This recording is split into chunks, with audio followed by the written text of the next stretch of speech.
Hello, everyone. Welcome to The Point of View by Harbinger Systems. My name is Jomi John, and I'm the host of this series where we will be answering some of the most frequently asked questions in EdTech, backed, of course, by Harbinger's own research and experience in this area. In today's point of view, we will be talking about trends in the EdTech industry in the year 2021 and what you should watch out for in the year 2021. With that, let me invite my co host, Ulhas, who has over 2 decades of experience in business consulting in the IT and education industry. And we both would be chatting up with Rahul, who is an expert consultant in EdTech and has helped many EdTech companies to solve challenges in learner engagement and also with better student outcomes. A very warm welcome to you, Ulhas, and to you as well, Rahul. Thank you very much, Jomi, for having me on this point of view session. Looking forward to the conversation with you and Ulas. Yeah, as a co-host, welcome Rahul. And let me introduce Jomi to the audience. Jomi has more than 10 years of experience in IT consulting, and she has expertise in many topics under the HR tech and the EdTech umbrella. So thank you, Jomi. Great. Thanks so much for that introduction, Ulas. And let's just get started for these interesting trends that we need to watch out for in the year 2021. So if you look back at the year 2020, there is still a little bit of ambiguity in the way our classrooms and our physical campuses would look like in 2021. During the pandemic, parents, educators, and even technology providers did a fabulous job at providing quick fix solutions to both remote learning and teaching. But I think we still have a very long way to go for virtual classrooms to feel like real ones.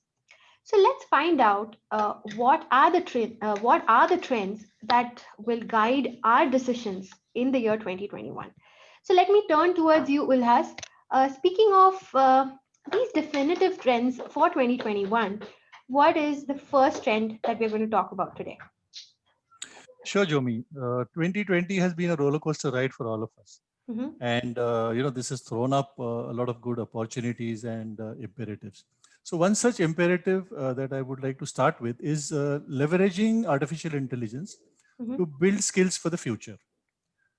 Now, there's a lot already being said about how workplaces of the future, would need new skill sets, and obviously this has to reflect on the education system.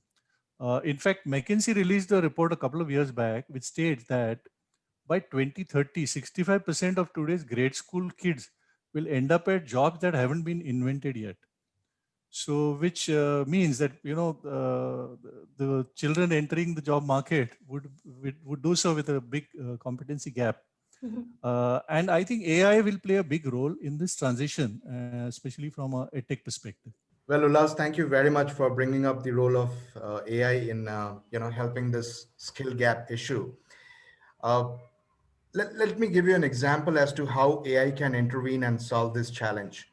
Let's imagine a scenario at any particular organization, wherein some of these 65% of the kids who are entering with an existing competency gap. So at the center of the ecosystem, let's imagine there's an AI enabled virtual coach. And then there is a competency framework which defines that what are the skill that is required for employees in this particular organization to perform their day-to-day jobs effectively and efficiently. And then there's performance management systems, which captures a lot of data, around how these employees and learners are performing. The first thing that this AI-enabled virtual coach does is maps the data between the competency framework and the performance management systems and figures out where's the competency gap is. And once the competency gap has been identified, then this AI coach is able to recommend learning pathways, learning journeys, or learning resources to individuals based on their individual needs. So it gets to that granular level. And once the learners complete this learning pathway or learning journeys, then we put in a layer of evaluation.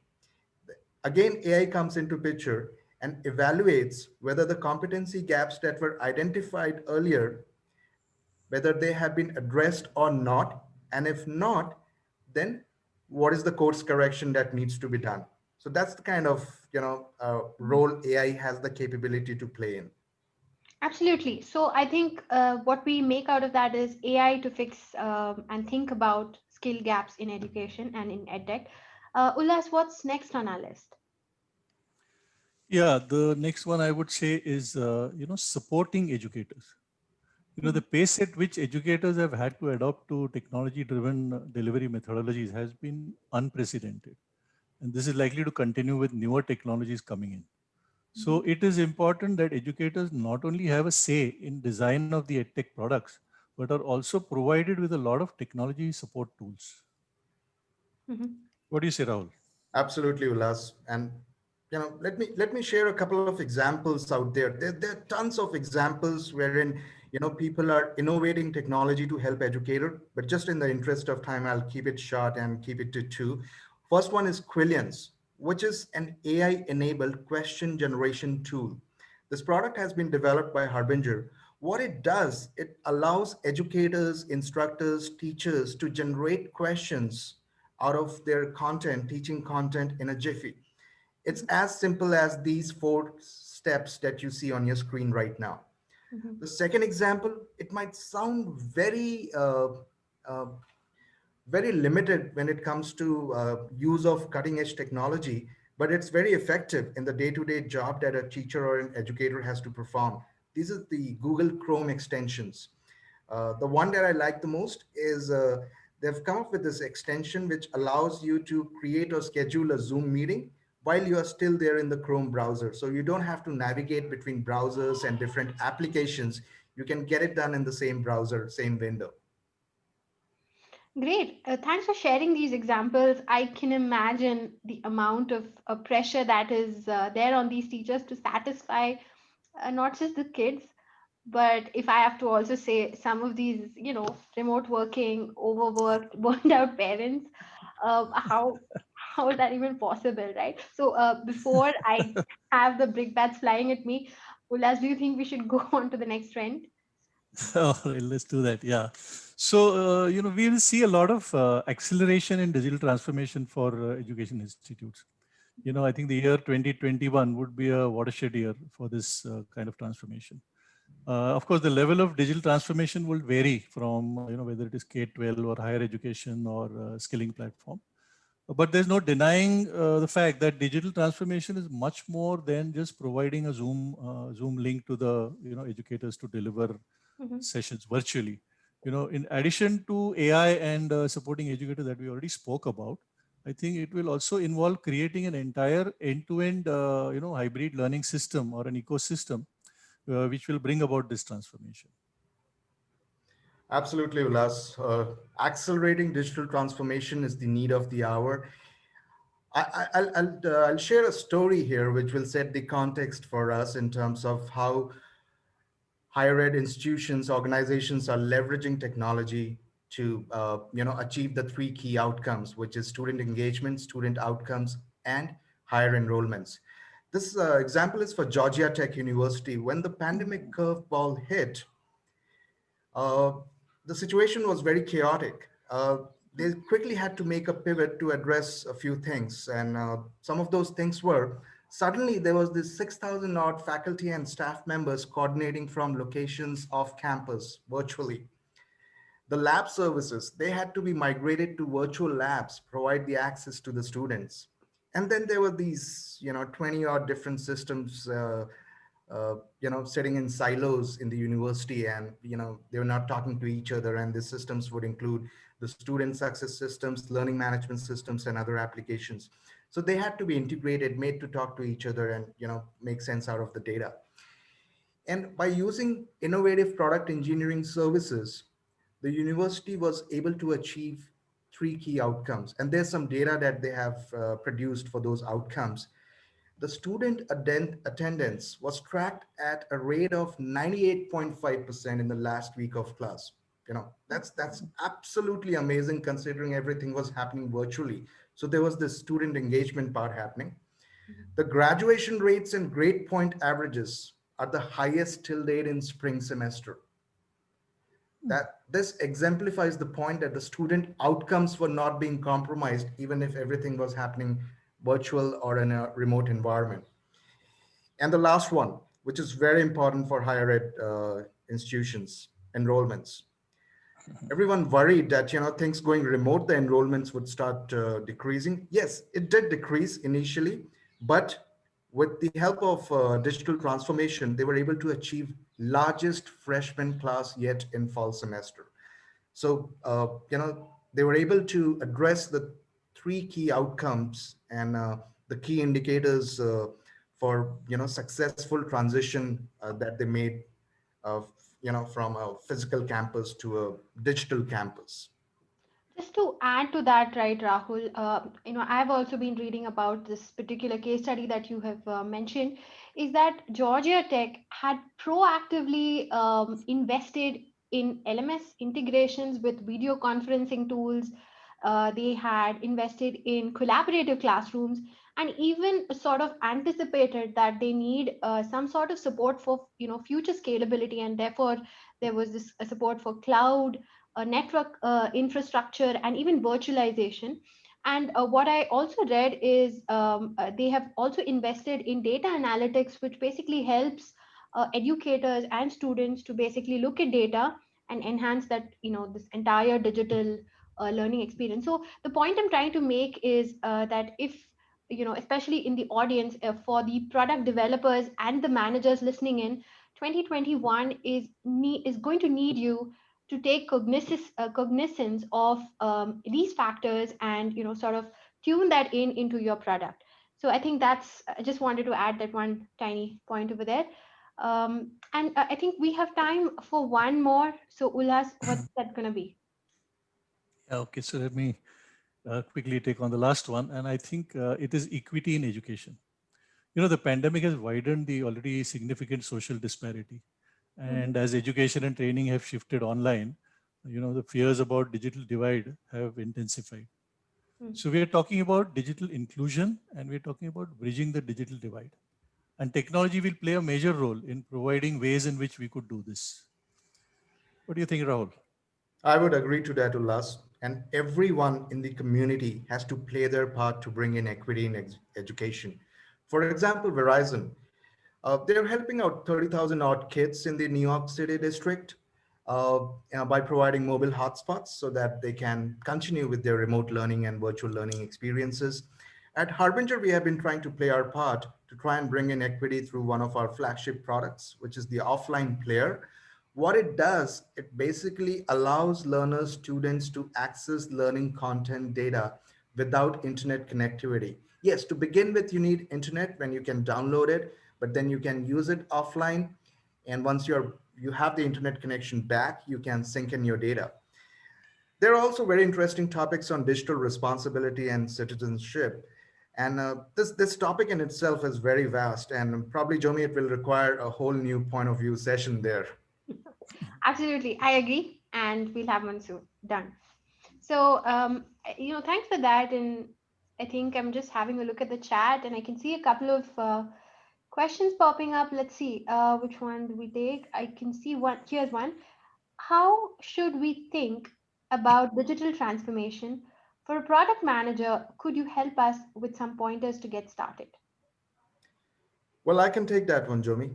Mhm. Uh, to begin with, the first point that Ullas was talking about AI. Mhm. So apart from adding a layer of AI on the existing tech infrastructure or ecosystem, that makes the system more smarter. But within that tech ecosystem, the four key components that would matter to accelerate the digital transformation are: first one is integrations. You have to integrate these systems and make them talk to each other. There needs to be collaboration between these tools and systems. Mhm. Clouds. Jomi, somewhere you mentioned about scalability, future scalability. Mhm. So applications which were designed to handle student traffic pre-pandemic have to move to cloud for the scalability purposes. Mobility. You have to make sure that your applications and systems are available and accessible on mobile devices, device agnostic. That's very important. And data and analytics. There's a lot of data that's getting generated. There's a lot of talk that's happening around. But what do we do with that data? Analyze it, make sense out of it, create actionable items out of it. Mhm. So there you have it. I think Rahul just spoke about examples as well about these. So I'm sure you'll be able to connect. If not, you can go back and check the recording once again. I see another one that says, what is the one thing that needs to happen at an industry level which will make AI successful at a large scale? Ullas, do you want to take that? Yeah, Jomi. So yeah, so that's a big one. But so let me just quickly say what comes to my mind, top of the mind. So to make AI successful, the first thing would be in terms of more adoption. I Mm-hmm. think there's a lot of experimenting happening in the industry, and there's a lot of POCs that have happened. But actual implementation and adoption would be one of the very important things. So get into it. Mm-hmm. The second would be that, as Rahul was mentioning, there's a lot of data being generated, and, AI has got to do with a lot of data analytics and understanding from the data. And there's also a lot of personal data, confidential data. So I think using AI ethically would be, the second important aspect. Hmm. Yeah, so that's it. Yeah. That's really food for thought. I think on that note, I think we've covered most of the important trends that we wanted to talk to you about today. So let me just quickly summarize all that we've spoken about, especially the pointers that we want you to take away from this point of view session. Number one, we need to leverage AI to identify skill gaps and augment skilling, reskilling, upskilling initiative across all edtech segments. That's important. Number two, technology has to also support not just students but also educators, and that's because educators need to spend more time delivering education rather than actually figuring out technology in the first place. Number three is accelerating and using digital transformation through innovative product engineering services. I think there's a lot being said about that. Number four, and that's the most important, and that's what we just spoke about also, is how we all need to play a part in bringing about equity in education. So I think that sums it up, and this was a great discussion, and Ullas and Rahul, you've brought in really interesting examples and insights for our audience over here. Thank you so much for that. And for our audience, if you have any questions, feel free to direct your questions to consulting@harbingergroup.com, or you could also leave us a comment below in the comment box, and we'll try our best to get back to you as soon as possible. And if you would like to watch the recording of our for this point of view and any of our previous point of views, you could also check up our website where you could check the recordings, or also stay updated on our social media channels where you could keep a watch out on all future point of views that we have lined up for you. Thanks for listening in, and I hope you enjoyed watching this point of view as much as we enjoyed making this for you. Until next time, stay tuned and stay safe. Thank you.